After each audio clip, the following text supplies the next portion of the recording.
mengingatkan kepada kapal lainnya agar tidak melakukan Satu, ledakan.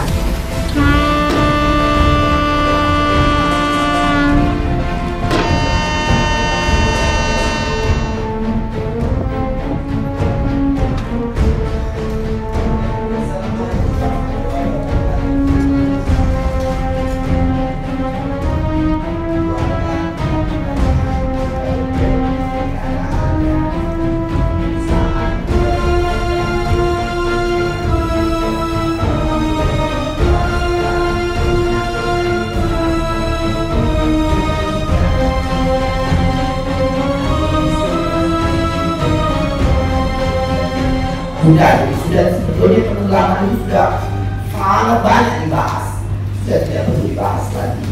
Kita sekarang bekerja bagaimana meningkatkan stok ikan naik, hasil tangkapan naik, budidaya naik, kesejahteraan nelayan meningkat, nilai tukar nelayan yang sudah naik itu tetap bertahan, dan lain sebagainya yang menuju kepada perbaikan ekonomi perikanan Indonesia, gitu ya.